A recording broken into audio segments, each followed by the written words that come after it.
एक राधा एक रुक्मणी। आज की कहानी। सुबह ही माँ का फोन आ गया।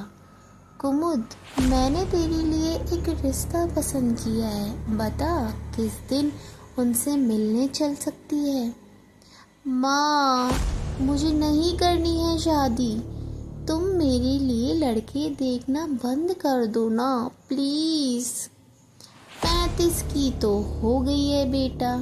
तेरी वकालत की प्रैक्टिस अब अच्छी चल रही है। अब नहीं करेगी तो कब करेगी।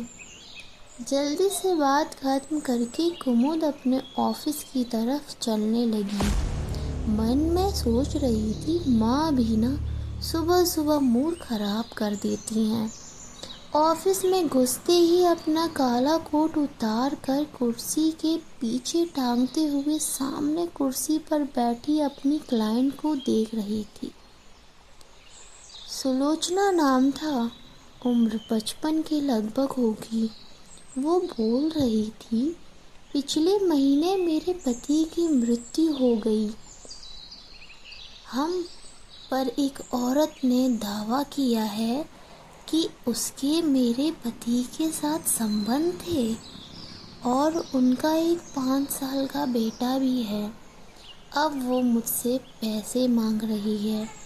कुमुद उसकी तरफ गौर से देख रही थी। कुमुद ने पूछा, क्या आपको इस अफेयर का पता था? नहीं, वो रोज घर पर ही रहते थे। उनकी शुरू से ही टूरिंग की जॉब थी। महीने में 20 दिन बाहर ही रहते थे। थोड़ी देर कमरे में चुप्पी छा गई।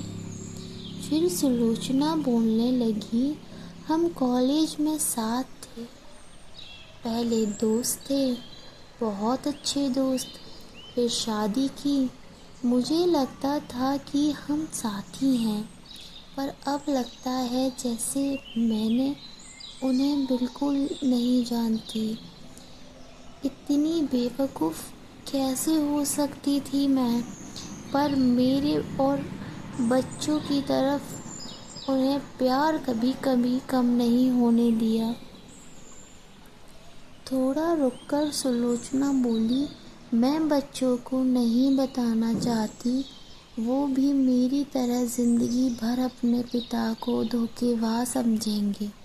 मैं ये नहीं चाहती। उसके चेहरे पर दुख की रेखाएं साफ देख रही थी। कुमुद ने पूछा, आप जानती हैं क्या नाम है उसका? नहीं जानती। नाम प्रतिमा है। उनकी ऑफिस में काम करती थी। आपके पति की कोई चिट्ठी या कागज या बिल जिसमें उस औरत का नाम हो?